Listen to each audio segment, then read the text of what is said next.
നൂറ് നോമിനേഷൻ ചെയ്യാൻ പോയപ്പോൾ അവരൊക്കെ പുറകെ നടക്കുന്ന കണ്ടില്ലേ എനിക്ക്. അപ്പോൾ അനുമോൾ പറയുന്നത് അത് മോശമായിപ്പോയി എന്ന് പറയുന്നത്. അപ്പം ഇത് എത്ര പീസ്ഫുള്ളായിട്ടാണ് നമുക്ക് അകത്ത് പോയി ചെയ്യാൻ പറ്റുന്നത്. നമ്മൾ ഉള്ളിൽ പോയി ചെയ്യുന്നതാണ് നല്ലതെന്ന് പറയുമ്പോൾ അനുമോൾ പറഞ്ഞാൽ എനിക്ക് ഇങ്ങനെ ഓപ്പൺ നോമിനേഷനാണ് ഇഷ്ടം, നല്ല രസമുണ്ടല്ലോ ഇന്ന് ചെയ്ത നോമിനേഷൻ എന്ന് പറയുന്നത്. അപ്പം അതിൽ പറയുന്നത് എനിക്ക് പക്ഷേ അങ്ങനെയല്ല, എനിക്ക് കൺഫെഷൻ റൂമിൽ പോയി ചെയ്യുന്നതാണ് ഇഷ്ടം. അവിടെ ആകുമ്പോൾ നമുക്ക് പീസ്ഫുള്ളായിട്ടിരുന്ന് സംസാരിക്കാം.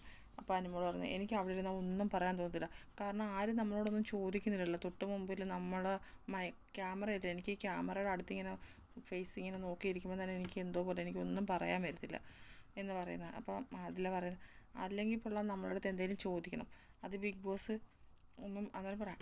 അന്നേരം അതിൽ പറയുന്നത് മനുഷ്യനൊന്നും മിണ്ടുന്നില്ല, അതാണ് സത്യം. അപ്പോൾ അനുമോൾ പറയാം മിണ്ടും, നമ്മളിപ്പോൾ ഒരു കാര്യം പറഞ്ഞു കഴിയുമ്പം അനുമോൾ അടുത്തത് പറയൂ എന്ന് പറയുന്നത്. അപ്പോൾ അനുമോൾ അത് പറഞ്ഞിട്ട് ചിരിക്കുകയാണ്. അതിൽ പറയുന്നത് ഞാൻ അവിടെ പോയാലേ എനിക്ക് പറയാൻ പറ്റത്തുള്ളൂ, ഞാനൊരു എപ്പിസോഡ് കണക്ക് പറഞ്ഞിട്ടാണ് വരുന്നതെന്ന്.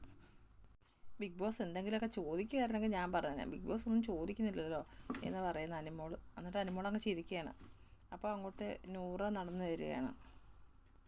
നീ എന്താ ജിമ്മിൽ പോകുന്നതെന്ന് നൂറയോട് അതിൽ ചോദിക്കുന്നത്, ഈ ഡ്രസ്സൊക്കെ ഇട്ടുകൊണ്ട്. ടാസ്കൊക്കെ കിട്ടിയാൽ തകർക്കാലോ എന്ന് വിചാരിച്ചിട്ടാണെന്ന് നൂറ പറയുന്നു.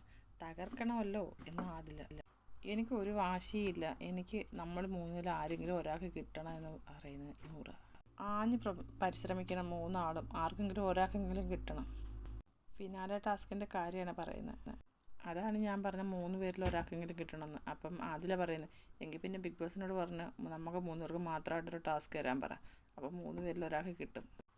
പുറത്ത് നല്ല പണിയാണെന്ന് നൂറ, എന്തായിരിക്കും എന്ന് ലൈൻ സെറ്റേക്കുവാണ് ബിഗ് ബോസ്. അതാണ് എല്ലാവരും അകത്തിരുന്ന് സംസാരിക്കുകയാണ്, അവിടെ ഇവിടെയൊക്കെ ഇരുന്ന് സംസാരിക്കുകയാണ്.